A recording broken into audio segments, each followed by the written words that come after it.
Hello friends, तर आज आपण बनवत आहोत सोयाबीनची भाजी. तर बनवायला एकदम सोपी आहे, कमी वेळेमध्ये ही भाजी तयार होते.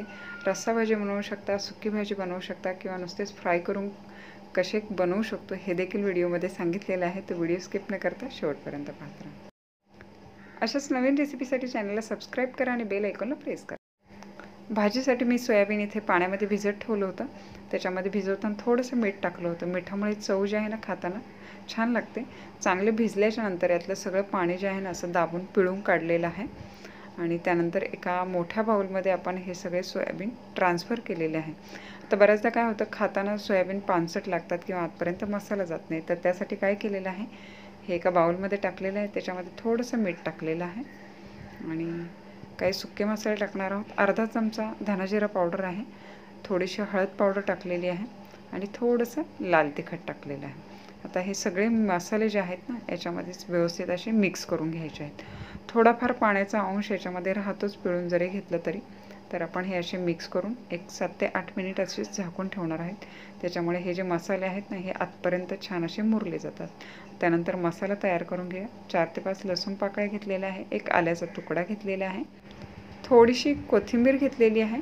त्याचबरोबर टाकत आहे अर्धा टोमॅटो टाकलेला आहे, मीडियम साईजचा अर्धा टोमॅटो घेतलेला आहे आणि त्यानंतर एक कांदा अशा मोठ्या फोडी करून टाकलेला आहे. तर कच्चा मसाला आपण याच्यासाठी तयार करत आहोत, झटपट होतो हा. तर एकदम बारीक असा हा मसाला वाटून घेतलेला आहे. तर एका कढईमध्ये 2 चमचे तेल गरम करून ठेवलं होतं आणि हे जे सोयाबीन आपण मसाला लावून ठेवले होते ते आधी तेलावर फ्राय करून घ्यायचे आहेत. तेलावर असे फ्राय करून घेतल्यामुळे काय होतं, जे काही पाणी आहे आतमध्ये ते देखील सुकलं जातं, आटलं जातं आणि मसाले जे आहेत ना आतपर्यंत सोयाबीनमध्ये मुरले जातात. त्याच्यामुळे खाताना या मसाल्यांची चव सोयाबीनमध्ये खूप छान लागते. आणि दुसरी महत्त्वाची गोष्ट, हे असेच परतून घेतले तर एक थोडंसं असे क्रंची होतात. आपल्याला किती हवे आहे तेवढे क्रंची करायचे आणि हे असेच खायचं म्हटलं तरी खूप छान लागतात. तर हे परतून झाल्याच्या नंतर काढून घेतलेले आहे. त्याच कढईमध्ये 2 चमचे तेल टाकलेले आहे, पाव चमचा जिरं टाकलेलं आहे आणि बारीक 2 चमचे कांदा बारीक कापून टाकलेला आहे. हा सगळं परतून घ्यायचा आहे. तर कांदा जो आहे ना हलकासा मऊ होतपर्यंत आणि कलर चेंज होतपर्यंत आपल्याला परतून घ्यायचा आहे. आता यातच 2 हिरव्या मिरच्या असे मोठे तुकडे करून टाकलेले आहे, कढीपत्त्याची पानं टाकलेली आहे 4 ते 5. त्यानंतर जो वाटण करून घेतलेला मसाला आहे तो ॲड करूया. आता हा सगळा कच्चा मसाला आपण वाटून घेतला होता, त्याच्यामुळे इथे एकदम व्यवस्थित असा हा परतून घ्यायचा आहे. गॅसची फ्लेम लो ठेवलेली आहे आणि लो फ्लेमवर मी हा परतून घेत आहे. थोडा जास्त वेळ लागेल कारण कच्चा वाटलेला आहे, पण हा व्यवस्थित भाजला तर चव जी आहे मसाल्यांची खूप छान येते.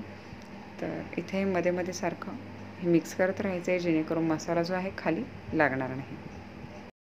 सोयाबीन परतताना देखील आपण काही मसाले ॲड केलेले होते, तो अंदाज घेऊन आपण आता इथे मसाले ॲड करणार आहोत. 1 चमचा काश्मीरी मिरची पावडर टाकलेली आहे, कलर छान येतो आणि कमी तिखट असते. पाव चमचा हळद पावडर टाकलेली आहे, अर्धा चमचा इथे धनाजिरा पावडर टाकलेली आहे आणि 1 चमचा काळा मसाला टाकलेला आहे. किंवा याऐवजी तुम्हाला चिकन मटन मसाला जर टाकायचा असेल तर तोही तुम्ही टाकू शकता. तर सगळे सुके मसाले या मसाल्यामध्ये परतून घेऊया, म्हणजे दोन्ही मसाले देखील परतला जाईल आणि वाटलेला मसाला देखील परतला जाईल. मिक्स करून घेऊया आणि तेल सुटेपर्यंत आपल्याला हा परतून घ्यायचा आहे. हे चांगले मिक्स केल्याच्यानंतर आता हा मी पॅन कवर केलेली आहे आणि याला तेल सुटेपर्यंत चांगलं परतून घेतलेलं आहे. मसाल्याला तेल सुटायला लागलं म्हणजे काय, जो काही कच्चं वाटण आपण घातलं होतं, मसाले घातले होते सुके मसाले, ते सगळे व्यवस्थित असे परतले गेलेले आहेत. तर परफेक्ट आपला असा मसाला परतून झालेला आहे. त्याच्यानंतर आपल्याला इथं पाणी ॲड करायचं आहे, थिकनेस पाहायचं आहे. आपल्याला जर सुकी भाजी बनवायची असेल तर पाण्याची क्वांटिटी थोडीशी कमी ठेवा, थोडीशी रस्सा भाजी करायची असेल तर पाण्याचं प्रमाण थोडंसं जास्त घ्यायचं आहे. आता पाणी टाकल्याच्या नंतर याला उकळी येतपर्यंत हे असं झाकून शिजवून घेतलेलं आहे. इथं तेल सेपरेट होतपर्यंत हे चांगलं शिजवून घेतलेलं आहे. त्यानंतर इथं पाहू शकता थिकनेस याचा एकदम परफेक्ट हवा आहे. आता यामध्ये जे फ्राय करून आपण ठेवलेले सोयाबीन होते ते ॲड करायचे. हे फ्राय केलेले सोयाबीन असेच खायचे म्हटले तरी खूप छान लागतात, मुलं तर खूप आवडीनेच खातील. आता हे मिक्स करूया. सोयाबीन फ्राय करताना देखील आपण मीठ वापरलं होतं, त्याचा अंदाज घेऊन आता इथे मीठ टाकायचं आहे. ते सगळं मिक्स करूया आणि आता पॅन कवर करूया आणि 4 ते 5 मिनिट झाकण ठेवून आपण पुन्हा एकदा हे शिजवून घेतलेलं आहे. साधारणतः 5 मिनिटानंतर पाहूया, वरून तेल देखील असं सेपरेट व्हायला लागलेलं आहे आणि कलर देखील खूप छान आलेला आहे भाजीचा. सगळ्यात शेवटी वरून ही थोडीशी कोथिंबीर टाकूया आणि भाजी आपली तयार झालेली आहे. आता ही सोयाबीनची भाजी आपण चपातीबरोबर, भाकरीबरोबर, भाताबरोबर खायचं म्हटलं तरी खूप छान लागते आणि फ्राय केलेले सोयाबीन असेच खायचे म्हटलं तरी छान लागतात. तर टिफिनवर देखील आपण ही भाजी देऊ शकतो. तर वरून मस्त अशी ही कोथिंबीर टाकलेली आहे आणि भाजी आपली खाण्यासाठी तयार झालेली आहे.